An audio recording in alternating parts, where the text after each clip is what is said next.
Hi everybody, my name is Jason Anand and I am the UK North Sales Manager here at Fraser Anti-Static Techniques.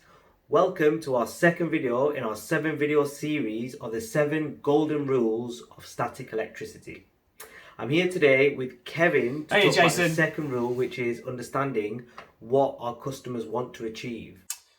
Well, this is a very difficult question to answer because the answer is going to be different for every one of your customers.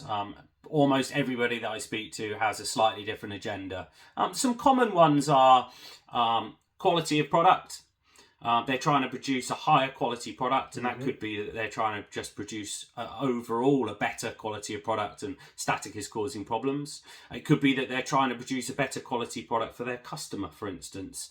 You know, their customer may be producing a film and then sending it to somebody, and the static may be causing them problems. So there's a couple of issues there. Production throughput, it's a big one. You know, everybody's trying to produce more product in less time. So speed.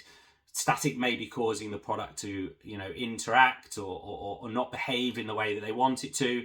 And it could be just slowing them down. But it could also be that interaction with the static could be causing them additional waste. They're wasting product, and a large portion of their product is not going on and being sold. It's going in a bin, or even just being sent back through their process again. And all of those will be slowing them down. They're not producing as much product. And at the end of the week, when they're looking at their production figures, they may be looking to try and reduce that waste. So you can see already there's multiple factors that could affect different businesses, and the answer's often different. But it's very important that we discuss this early on so we can understand that. I see, some interesting points.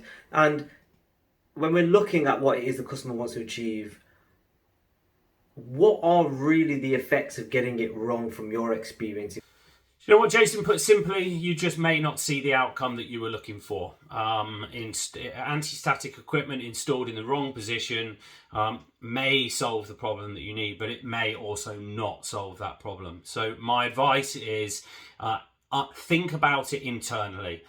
What are the problems that static are causing you? Where will you see the biggest outcome, return on investment by installing equipment? And think about how much it's costing you. You know, if you're wasting material and that's going in the bin, not only is that product that you're not sending out and selling, it's also you're probably paying to either regrind it and reuse it or recycle it or even send it to landfill. But that's also the impact of staff moving that waste around, putting it into a bin, somebody coming collecting it. All of these different factors quickly add up when you start sort of breaking things down hour by hour.